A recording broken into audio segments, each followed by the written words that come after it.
ఆశీర్వదించుచున్నాడను సంగతి దావీదునకు వినబడగా దావీదు పోయి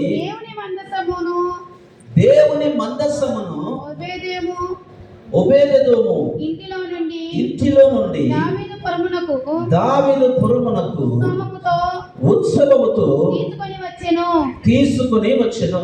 హల్లెలూయా hallelujah hallelujah glory to the Lord. దేవునికి మహిమ కలుగునుగా. చూడండి, దేవుని యొక్క సన్నిధి, దేవుని యొక్క ఆ ప్రెసెన్స్ అంతా కూడా, దేవుని యొక్క శక్తి అంతా కూడా, దేవుని యొక్క మనుగడ అంతా కూడా, మహిమ అంతా కూడా దేవుడు ఈ భూమి మీద నివసించాలని కోరాడు, ఆశపడ్డాడు. నేను నా ప్రజల మధ్యలో ఉండాలి, నేను నా ప్రజల మధ్యలో నివాసం చేయాలి, నేను నా ప్రజల మధ్యలో జీవించాలి, వాళ్ళ అవసరాలు చూడాలి, వారి అక్కర్లు చూడాలి, వారి చేత ఆరాధించబడాలి, వారి చేత మహిమపరచబడాలి, నాకు నా ప్రజలు కావాలి అన్నటువంటి ఉద్దేశంతో దేవుడు ఒక మందసాన్ని తయారు చేయించాడు. ఏం తయారు చేయించాడు? ఒక మందసాన్ని తయారు చేయించాడు.